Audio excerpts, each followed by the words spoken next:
শুভ দুপুর সকল বন্ধুকে জানিয়ে আজকে দেখো আমি কি বানাচ্ছি। আজকে দেখো আমি পেঁপে চিকেন কষা দেখাবো। তার জন্য কী করছি দেখো, নতুনত্ব একটা জিনিস, এটা খুব উপকারী। এই দেখো আমি কটা পেঁয়াজ নিয়ে নিয়েছি, পেঁপেকে একটু সেদ্ধ করে পেঁপেটাকে কেটে নিয়ে একটু ভেজে নিচ্ছি, আর টমেটো দিয়ে দিচ্ছি, কাঁচা লঙ্কা দিয়ে দিচ্ছি, আর এখানে রসুনটাও আমি ভেজে নিচ্ছি, আর এটাকে একসঙ্গে করে আমি পেস্ট করে নেব। আর এখানে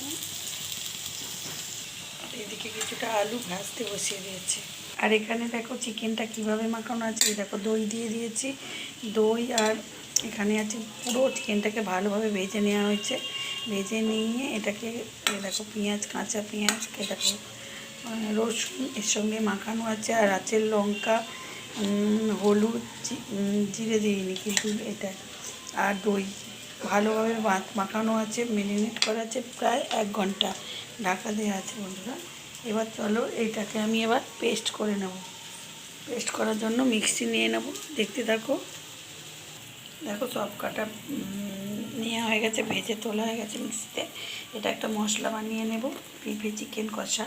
তো নতুনত্ব একটা আমার মন থেকে করছি, এটা উপকারী, অত ভালো।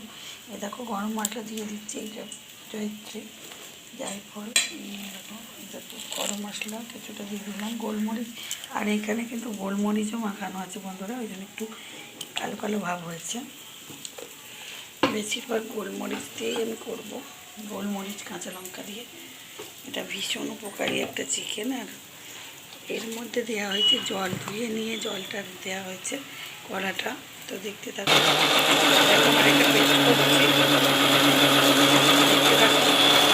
দেখো যেহেতু গরম ছিল ভেজে নেওয়াই একটু ভাপ উঠছে। দেখো পুরোটা আমি করে নিয়েছি। গরমায় চলো কী করি, এরপর এর মধ্যে আমি তেল দিয়ে দেবো। দেখো বন্ধুরা কড়াই তো বসিয়ে দিয়েছি, এরপর দিয়ে দেবো আমি সর্ষের তেল। সর্ষের তেল আর সাদা তেল দুটোই ব্যবহার করেছি।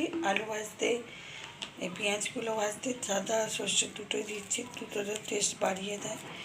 দেখো দেখো দিয়ে দিলাম 3টে সাইজের তেজপাতা,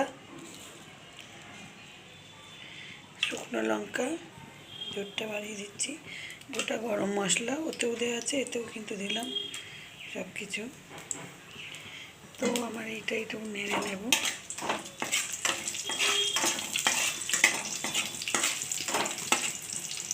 এটা কিন্তু ভীষণ উপকারী একটা চিকেন, ভালো করে বানিয়ে নিলে বাচ্চারাও খেলে, যে পেঁপে খায় না কেউ খাবে। আর এইভাবে ভেজে যদি দেওয়া যায় তো পেঁপে কিছু বুঝতেই পারবে না। আমি আমার মেয়ে যেহেতু সবজি খায় না, পেঁপে টেপে কিছু খায় না, সেহেতু আমি এইভাবেই রান্না করি। তবে ভিডিওটা দেখলে সে আর খাবে না, তোমাকে আমি এটা দেখাবো না, এখন দেখাবো না, খাওয়া দাওয়ার পর বলবো কেমন হয়েছে। তো দেখো এখন আমি মশলাটা ঢেলে দিই।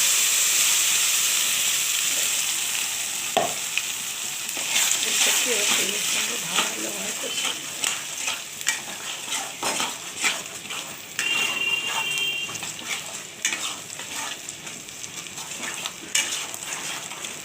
দেখো, এটা কষা কষাই হবে, বেশি গ্রেভি হবে না।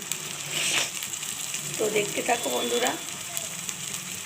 দেখো বন্ধুরা মোটামুটি কষা হয়ে এসেছে, এর সঙ্গে কিন্তু চিকেনটা দিয়েও কষা হবে, যেহেতু চিকেনটা। তো বন্ধুরা দেখো পেঁপে চিকেন কষাটা একদম ভালোভাবে কষানো হয়ে গেছে। তো এতে আমি কি দেবো বলো তো, এই দেখো দিয়ে দিচ্ছি 4টে পরিমাণ লঙ্কা বাটা আছে, কাঁচা লঙ্কাতেই হবে এটা। দিয়ে দিচ্ছি আদা, এখনও কষানো হয়ে গেছে। তো এখন আমি তুলে দেবো আলুটা, আরও সুগন্ধ বাড়িয়ে দেওয়ার জন্য এখানে আছে গন্ধরাজ লেবুর পাতা, খুবই এটা আলুটাও দিয়ে দিলাম। তো এটার সঙ্গে আমি একটু কষিয়ে নেবো উল্টে পাল্টা করে। কালারটা কিন্তু খুব কটকটে লাল হবে না, যেহেতু কাঁচা লঙ্কার বিশেষ করে রান্না, একটা উপকারী রান্না বন্ধুরা আপনাদের দেখাচ্ছি, বেশি তেল লাগে না।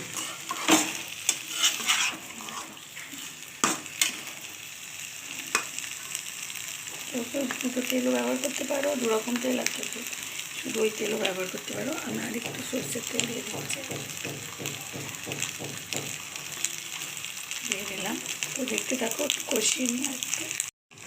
তো বন্ধুরা দেখো মোটামুটি হয়েই এসেছে।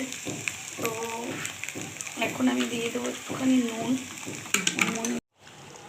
দেখো গন্ধরাজ লেবু দিয়ে, লেবু পাতা দিয়ে চিকেন,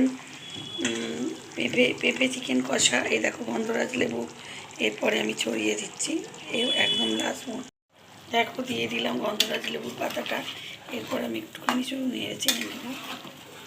তো এই গন্ধরাজ লেবু পাতা দিয়ে চিকেন আর পেঁপে চিকেনটা কষাটা কেমন লাগছে, যদি ভালো লাগে শেয়ার কমেন্ট লাইক করতে ভুলবেন না বন্ধুরা।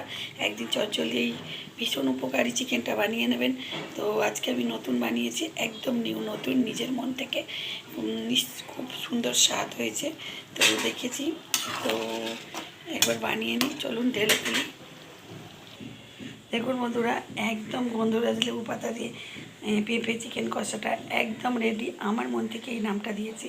তো একদম বন্ধুরা যেভাবে করেছি স্কিপ করবেন না বন্ধুরা, দেখে নেবেন। দেখে যদি ভালো লাগে প্লিজ শেয়ার কমেন্ট লাইক করতে ভুলবেন না। আর একদিন অবশ্যই বানাবেন, আমার আবেদন রইল বন্ধুরা।